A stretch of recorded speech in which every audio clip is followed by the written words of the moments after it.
Ludwig, the medic, probably one of the most famous healers in all of gaming, specifically because of how subversive he is. Anyway, that's how I lost my medical license. Where other healers and white mages are pure-hearted, kind to everyone, and have a strong distaste for violence, the medic only enjoys the healing because it's a side effect of all the horrific body horror and gore he gets to take part in. Let's go practice medicine. To say the medic has no ethical standards during surgery would be a massive understatement. He's replaced plenty of both the TF2 team and their classic counterparts' organs with organs from various exotic animals, as they're more capable withstanding the pressures experimentation puts them under, and more often than not, it's done in his Frankenstein's laboratory filled with loose doves, blood everywhere, no proper medical wear or even gloves, and no actual anesthesia. Let's go back. No, they don't. Sure, his Medigun is one of the most impressive pieces of equipment in all of TF2, as it's capable of curing and fixing all sorts of wounds in a matter of seconds, and is capable of granting invincibility or even resurrecting dead teammates. But he only uses it so he can keep his team of test subjects alive. And despite being completely insane, he's got one devilish silver tongue. You've got to be one charming fast talker to convince a group of people to let you play God with their bodies. Archimedes, no! It's filthy in there. And in The Naked and the Dead, it's revealed he had sold his soul to the devil and was able to scam him into coming back from the dead because he had sewn the other 8 souls of his teammates to himself, meaning the devil didn't own the majority of his soul. Yeah, the medic outplayed the devil. Awesome? Yeah. Evil?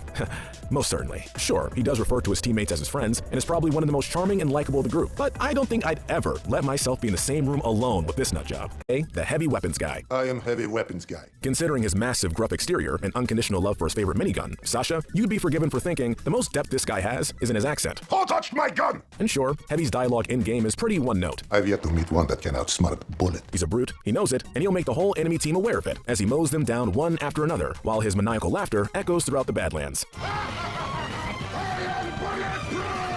Take a look at the other material, however, and Heavy becomes one of the game's most endearing characters. His father was a counter-revolutionary, and once he was killed, Mikhail, along with his mother and sisters, were in prison at the Gulag. He would eventually escape with his family and spend a good part of his life protecting them, while they were all on the run from the government. He eventually sold his skills in bulk as a mercenary to support his family, and the rest is history. He's shown to be surprisingly smart and perceptive when outside of combat, and if his guest appearance in Poker Night at the Inventory is taken into account, the man even has a PhD in Russian literature. He's shown to be fiercely loyal to his comrades, going full berserker when his classic counterpart kills Medic. And then there's End of the Line, which was a community-made video officially endorsed by Valve that features the Red Heavy intending to stop a train with his bare hands to prevent it from blowing up his team's base and all the innocents surrounding them with no help, and succeeding with some help from Medic. And while we don't know the exact reason he did it, we can say for certain that it was heroic and undeniably awesome. It's easy to like a family man like Heavy, and the hardships and responsibilities he endures are far more demanding than most of his team, but he's just a bit too trigger happy with Sasha to put him any higher.